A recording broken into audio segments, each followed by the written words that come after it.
The old house spoke in creaks and groans, more so when I was alone. My parents were away for the weekend, and I had the place to myself. To combat the creeping silence, I delved into my photography, spreading out old photos on the floor of my room, searching for that perfect shot I took last summer. As night fell, whispers seemed to echo through the house. A lone floorboard creaked downstairs. Strange, considering I was alone. I shrugged it off, attributing it to the house's age. Lost in my thoughts, I barely noticed the family portrait on my desk, the one where we all looked so happy, now slightly askew. Then from the depths of the silent house, my mom's voice, clear but somehow distant, called, "Tom, could you come down here for a moment?" My heart skipped a beat. They weren't due back until Sunday. I grabbed my phone, dialing her number, only to be greeted by her voicemail. Shaken, I ventured out of my sanctuary. The hallway felt different tonight. The shadows seemed to cling a little closer, and the air held a faint, musty smell. As I approached the staircase, there they were, my parents, standing at the bottom, their smiles wide but their eyes empty. "Tom, we need to talk," came my dad's voice, echoing from the kitchen. Yet, their lips never moved. An icy shiver ran down my spine. This couldn't be real. I descended the stairs, each step weighed down by dread.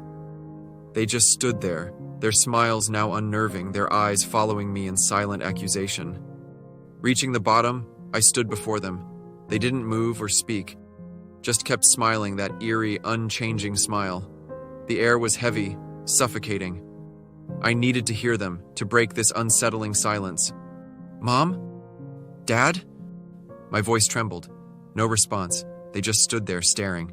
Then from upstairs, my mom's voice again. "Tom, can you come here, please?" Panic gripped me.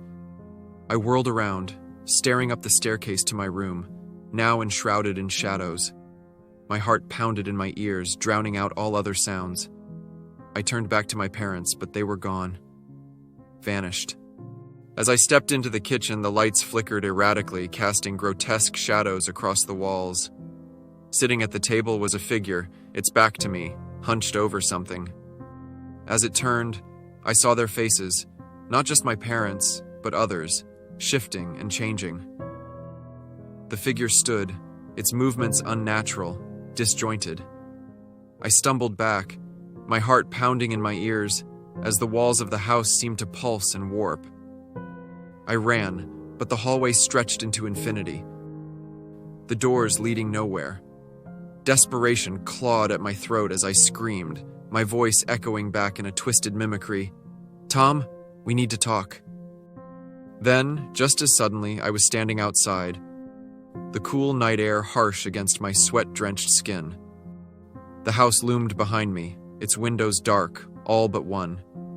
In my room, the light flickered, and for a brief moment, I saw my own silhouette staring back at me.